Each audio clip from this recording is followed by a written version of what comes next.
أنا النهارده جاي أتكلم عن افتراضية لذيذة جدًا، جاي أعبث بصناعة السينما أو بالتاريخ السينمائي في مصر كله. إيه يعني أفلام عادل إمام؟ شيل يا عم أفلام عادل إمام من أفلام السينما كلها، هيحصل إيه يعني؟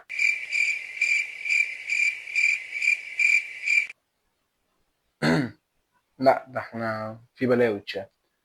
فكرة يا صاحبي إن أنا كنت عامل لك حلقة هنا في الchannel ديّة، خُد لك لقطة تحليل لفيلم إيه، حتى لا يطير الدخان.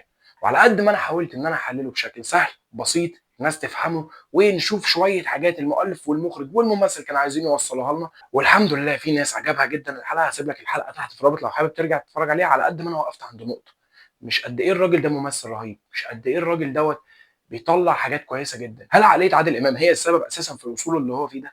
يعني وأنت بتقول الزعيم، زعيم السينما، أنا زعيم الفن، أحسن ممثل في الشرق الأوسط أو أنجح ممثل في الشرق الأوسط، خلّيني أبقى دقيق في الكلمة، هو فعلًا أنجح ممثل، وفعلًا هو مش حطّم شباك التذاكر، لأ هو أخد شباك التذاكر كلّه على بعضيه، فكِكُه من كل سينمات مصر وأخده معاه في بيتهم، لإن أي فيلم أو أي حاجة هتنزل لعادل إمام هي رقم 1 في شباك التذاكر، خلّينا متفقين على المبدأ ده دايمًا. بس الفكرة كلّها في عقلية عادل إمام اللي كانت فارقة بينه وبين كتير جدًا من جيله موهوبين وممثلين أحسن من عادل إمام نفسهم. مش هارغي معاك كتير، هنخش دلوقتي وهنناقش وهنشوف إحنا عايزين نقول إيه. باقول لك إيه، خُد لك لقطة. لقطة، أيوة زميلي خد لك لقطة لقطة طفرة في جيلي، أيوة أنا فلتة لقطة، أيوة زميلي خد لك لقطة في الحلقة، أيوة فاكك أنا الشفرة. خلّيني أقول لك إن إحنا هنبدأ يا صاحبي من فترة الستينات، 1960 وتحديدًا عشان أبقى دقيق معاك، خلّيني أبدأ بلصوص ولكن ظرفاء، أحمد مظهر وعادل إمام. دور ثانوي، هو مش دور البطل، هو دور سنيد البطل، بس بَرَز هنا شخص الكاميرا حباه زي ما بيقولوا. حد عارف يخطف الكاميرا ومن مين؟ من أحمد مظهر. كوميديان على حق، كوميديان لسه شاب لسه ظاهر وقدّامه فرص كتيرة جدًا. إحنا هنا في زي عادل إمام في الفترة ديّة وهييجي بعده في الفترة اللي بعدها بشوية، كتير بيبدأوا من الأدوار الثانوية والكاميرا بتتشد معاهم، بس هنعرف إيه اللي هيحصل. فترة الستينات هي كانت فترة أفلام خفيفة شوية لعادل إمام، مش أفلام سهلة ولا أفلام هابطة ولا أفلام مقاولات شبه اللي هنخش عليها بعد كده، بس هي أفلام تتشاف، أفلام ممكن تحب تشوفها. زي ما قلنا مراتي مدير عام، لصوص ولكن ظرفاء، أنا وهو وهي، وهكذا. كانت فترة انطلاقة حلوة لشاب كوميديان دمه خفيف بيحب يهزر، الناس متقبلاه. واحدة واحدة الدنيا ابتدت تكبر شوية مع عادل إمام. وخلّيني أقول لك إن في كل مرحلة السوق كان بيحط عادل إمام في اختبار. السوق كان بيحطك في اختبار بمعنى إيه؟ بمعنى إن أنت ما بتتحكمش في اللي أنت عايز تعمله. في منتج، في مؤلف، في مخرج، ومن الآخر أنت في المرحلة ديّة عايز تشتغل أهلًا وسهلًا، مش عايز تشتغل بالسلامة يا حبيبي وهنجيب غيرك. بس عادل إمام في الفترة ديّة قرر يعمل بنصيحة قالها لماجد الكدواني قبل كده، اشتغل وخلّي السوق يمشي زي ما هو عايز يمشي، خلّي السوق يحطك زي ما هو عايز يحطك ومثّل. والنصيحة ديّة زي ما عمل بيها عادل إمام، زي ما عمل بيها ماجد الكدواني، زي ما إحنا شايفين ماجد الكدواني. بس خلّينا دلوقتي في عادل إمام وهاكمّل لك إيه اللي حصل في الفترة اللي بعدها، فترة السبعينات. خلّيني أقول لك يا أبو صحاب إن فترة السبعينات ديّة كانت فترة الثنائيات، تعمل بطولة بس معاك نجم كمان ساند معاك. كانت فترة السبعينات برضه من الأفلام الكوميدية، أفلام الخفيفة، أفلام اللي مش موضوعها كبير أوي، بس كانت أفلام حلوة، أفلام ترجع لها. كانت بداية فترة المقاولات، يعني من الآخر فيلم ب2 جنيه ونُص وانجز حالك ويالّا بينا، عايزين الناس تتبسط، مش عايزين مورال، مش عايزين موضوع، مش عايزين فن، مش عايزين فيلم مهرجان. الفترة ديّة كان فيها أفلام كتير أوي، ما تنساش إن أنت لسه خارج من نكسة، داخل في حرب أكتوبر، ما بينهم حرب استنزاف، فالشعب من الآخر كان خلصان ثانية واحدة. اديني قاعد اما اشوف. خلّيني أقول لك من أبرز أفلام السبعينات لعادل إمام هو فيلم عمله هو وميرفت أمين وسمير صبري الله يرحمه، فيلم البحث عن فضيحة. فيلم كان حلو جدًا، بس لو ركزت فيه كتمثيليًا وكمورال وكقصة وكplot twist والكلام ده كله، مش هتلاقي فيه الكلام ده كله. هي الفترة ديّة بتاعة الأفلام ديّة. خلّيني أقول لك إن عادل إمام فترة السبعينات سنة 71 وسنة 76 عمل مسرحيتين هم من أهم المسرحيات أو من أهم الحاجات في تاريخ المسرح في مصر عامةً، أو في الوطن العربي كله، هم مدرسة المشاغبين وشاهد ما شافش حاجة. عشان أتكلم على ديّة لازم موضوع كامل وحلقة كاملة، وكذلك هنا نفس الموضوع. فهنتجنب الفترة ديّة وهنتجنب الكلام عن المسرحيتين دول، لإن لو هنتكلم إحنا هنتعمق في مدارس المسرح والموضوع كبير. ممكن نروح للحلقتين دول، بس هتبقى متوقفه منك على كومنت منك لو انت عايز تعرف حاجات او تعرف شويه حاجات من اللي اتعملت في مدرسه المشاغبين، وشاهد ما شافش حاجه ازاي تنفذوا، ازاي الشغل عليهم، ايه اللي حصل في اوقات العرض، ايه المشاكل اللي حصلت في المسرحيه ديت وفي المسرحيه ديت، ايه اللي واجهوه من الدوله او ايه اللي واجهوه بين بعضيهم كاست مع بعضيه، بالذات في مدرسه المشاغبين، لان مدرسه المشاغبين كان فيها مشاكل كتيره جدا جدا جدا على المستوى الاخراجي، على مستوى بين الممثلين بين بعضهم، وفيها جزء من الشلاليه كده بس بشكل معين. لو انت عايز تعرف الموضوع ده سيب لي تحت في الكومنتات. بس يا صاحبي بعد ما خلصنا من المسرحيتين دول، خليني اقول لك ان احنا دخلنا باول مسلسل ليه واول شغل في التلفزيون، وهو احلام الفتى الطائر. هو مش من اشهر حاجات عادل امام، بس بعد ما اتفرجت عليه بصراحه هو مسلسل حلو جدا. يعني انا واحد من الناس كان نفسي اشوف مسلسل شبه ده بجوده اعلى شويه، لان المسلسل دوت الجوده بتاعت الفتره ديت ظلمته جدا.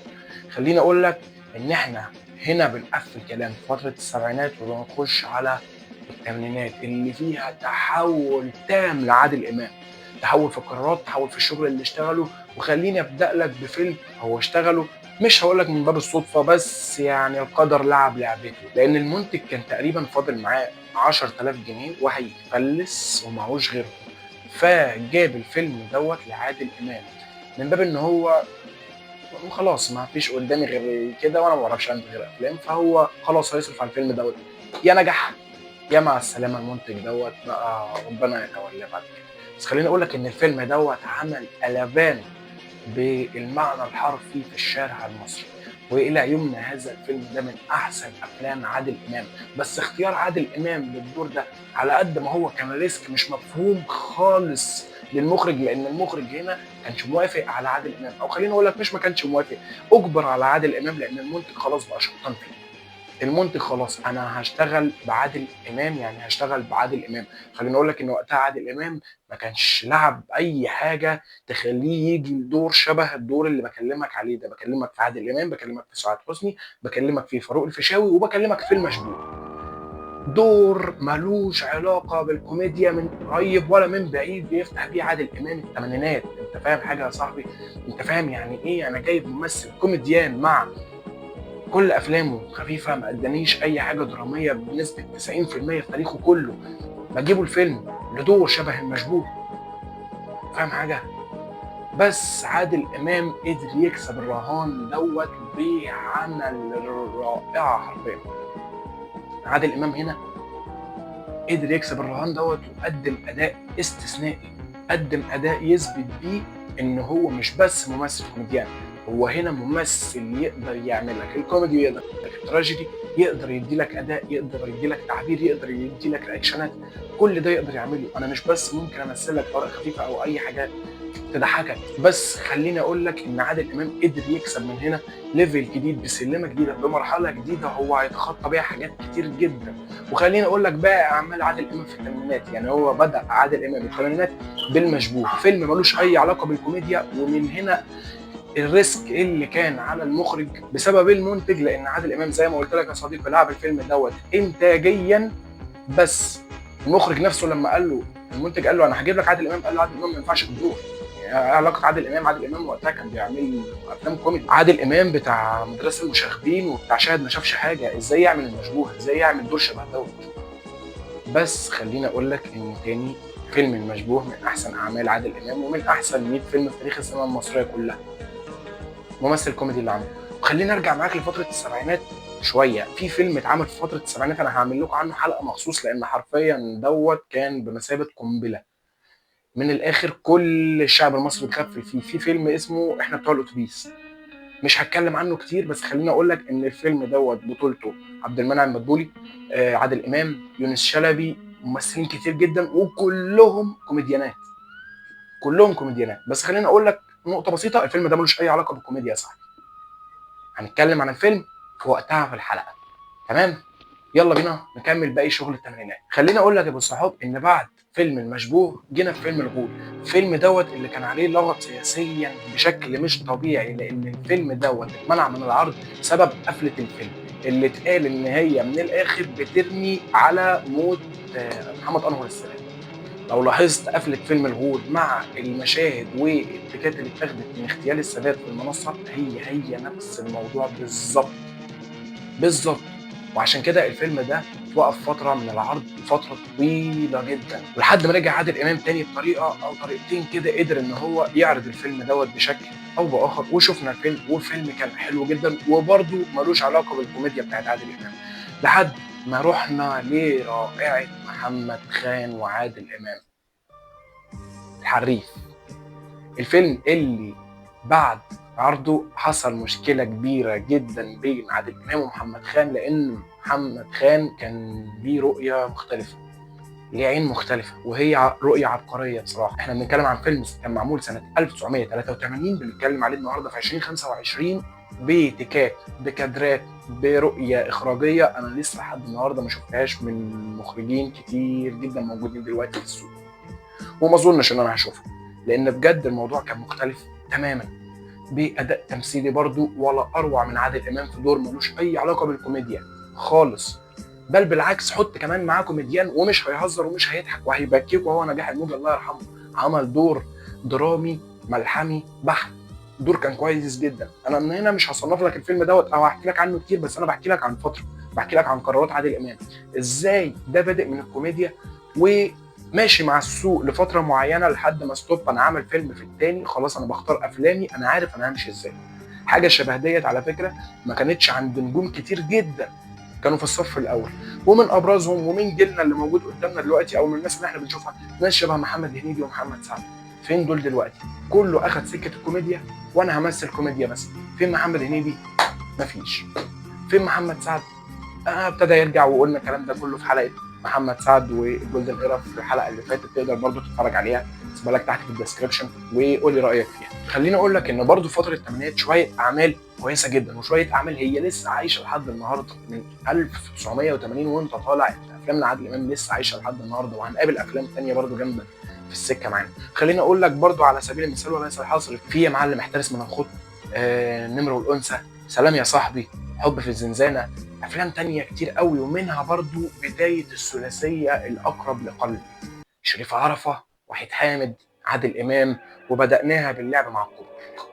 فيلم على المستوى الكتابي عبقري، وهجي لك في نقطه معينه للثلاثه دول قدام في فيلم شو، يعني فتره التسعينات فيلم اتعمل، هجي لك عند حته هنا وهنقارن حاجه بحاجه موجوده دلوقتي وهسيب لك انت الحكم. خلصنا فتره الثمانينات باختيارات عبقريه، حد عارف ازاي يختار افلامه، حد يعني انا ما اتكلمتش لحد دلوقتي عن شباك التذاكر، لان كل فيلم من دول نزل في شباك التذاكر حرفيا زي ما قلت في انترنس الحلقه، هو اخد شباك التذاكر مع البيت، يعني مش كسر شباك التذاكر ولا ما فيش حد عارف يركب شباك التذاكر منه ولا هو اعلى ايرادات، لا يا معلم هو الشباك عنده في البيت، وقت ما يحب يستخدمه بيستخدمه، يلا الفيلم اهو نزل، يلا بينا عادل امام اعلى ايرادات، تعالى بقى نشوف اللي بعده، يلا بينا نخش على التسعينات. لا ثانيه التسعينات اللي نخش عليها ثانيه واحده، احنا هننسى، بقول لك ايه 1985 الواد سيد الشغال، مش انا اللي هتكلم عليه لا شيء. اهي. ووصلنا في فترة التسعينات بين قوسين يا ابو الصحاب، قمة المجد، قمة التعمق في السياسة، قمة الأفلام اللي بس تتمثل، مفيش حاجة في الفترة ديت لعادل إمام اسمها فيلم خفيف، مفيش حاجة الفترة ديت لعادل إمام اسمها يلا أنا هضحك الناس، أنا هضحكك يا معلم، بس بفيلم تخرج منه أنت مستفيد حاجة أكتر من إن أنت ضحك. خليني أقول لك إن في فترة التسعينات المنسي، الإرهاب والكباب، طيور الظلام، وخلينا نقف عند طيور الظلام شوية. طيور الظلام برضه لشريف عرفة ووحيد حامد وعادل امام، انت غصب عنك كمتفرج او كمتلقي ابتديت تحب عادل امام، مع انك لو بصيت على الاحداث كويس وقريتها من بعيد، الشخص دوت انت لو بتحبه وتكره، انت ما ينفعش تحب، خلوك تحب بني ادم هو في الاساس هو منبع الشر للمكان اللي هو فيه ده، عنده استعداد يعمل اي حاجه حتى لو منتهى الغلط عشان يوصل اللي هو عايزه، شخص انتهازي لأبعد الحدود، ومع ذلك بكل صفات الشر دي قدروا يخليك تشوف الجانب الطيب اللي هو فيه. هو فين احنا مش عارفينه، بس عارف انت حسيت بمبدأ ان الراجل دوت مشاكله مش معايا بس دمه خفيف وحلو كده وحريف، فانا حبيته. هنا وحيد حامد كاتب خلاك من الاخر تعرف يعني ايه بني ادم، بيكتب عن بني ادم ورق عن بني ادم لحم ودم، مفيش حد بينزل من بطن امه قتال قتله. انت لو مسكت هنا اللي حصل دوت، وتعالى مثلا يا معلم نقول انت جبت اي حد شرير من اعمال المخرج العبقري مثلا محمد سامي وتأليفاته، ايه ده ايه ده بجد، بيحسسك ان هو مش بني ادم، يعني ده مش بني ادم، دي مش صفات بني ادم. الشر ده كله مش بني ادم. والطيب والبطل والهيرو اللي بيبقى مثلا زي مثلا محمد رمضان في اعماله، بيعمل كل حاجه غلط بس ما يقتلش. بطل ما عندي ما يقتلش، شبه زي مثلا مسلسل البرنس فتحي ورضوان، ده بيعمل كل حاجه غلط، ودوت مراته وبنته مقتولين واتحبس ظلم وفلوسه اتاخدت بس ما يقتلش، لا هو يلبسهم طبعا عشان حرام يقتل. علم واقعيه ايه؟ طيب هو بالنحات بالنسبه للتاني صدقنا ان هو بيعمل كل حاجه من مبدا الشر المتناهي، بس مع اخواته ومع اللي بيأذيه واللي ما اذاهوش، لدرجه ان هو ضرب راجل كبير بالقلم في الشارع وما هو ما عملوش حاجه، اللي هو استاذ علاء زينهم، فاهم حاجه؟ بس ما عملوش حاجه. مفيش بني ادم كده حبيبي، مفيش بني ادم كده على وجه الارض، لسه ما شفناهوش. انت جايب ده منين؟ ده مش تأليف. ففي نفس الوقت ان خلاك تحب الشخص اللي هو في التعريف بتاعه هو شخص مؤذي وشخص شرير، خلاك تحبه لان هو اتعامل بواقعيه، اتعامل بتلقائيه. برضو انا مش عايز اطول في فيلم طيور الظلام لان الفيلم ده تقيل قوي وطويل قوي وممكن يحتاج حلقه كامله نحلل فيها طيور الظلام ومش هنخلص، لان الفيلم بجد فيه كلام كتير قوي. انا هنا بحلل على قد ما اقدر افكار عادل امام ودماغ عادل امام اللي تخليه يمشي السكه ديت ويبقى عادل امام.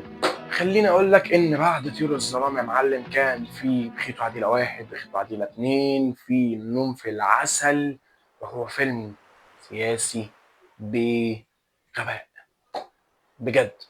وخليني اقول لك برضو ان من الاعمال التقيله ان هو فعلا هي دي فتره القمه لعادل امام، هي فعلا فتره التسعينات، هو نجم شباك، هو بيعمل كل حاجه صح، بيعمل كل حاجه بمجهود.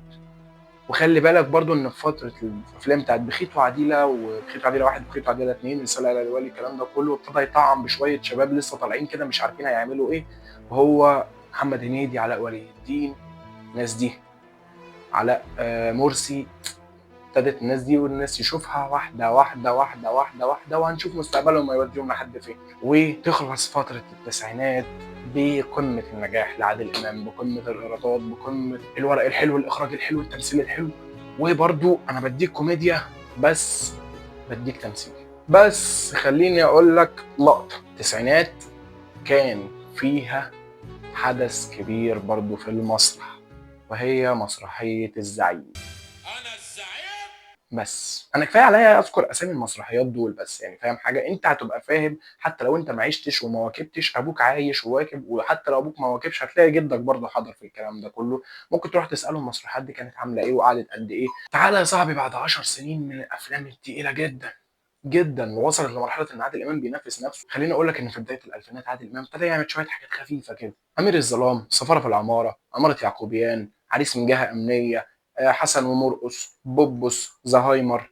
دي افلام خفيفه، وزهايمر ده كان اخر فيلم ليه في السينما. وعلى فكره برضه برغم ان هو الفيلم ما كانش بوم، على قد ما الفيلم جاب ايرادات كويسه جدا جدا جدا مع الفتره اللي كان نازل فيها، وهي كانت فتره ثوره وكده، وكان السوق ما كانش احسن حاجه، بس الفيلم جاب ايرادات كويسه جدا. ما كانش هو رقم واحد في شباك التذاكر بس جاب ايرادات كويسه جدا جدا جدا.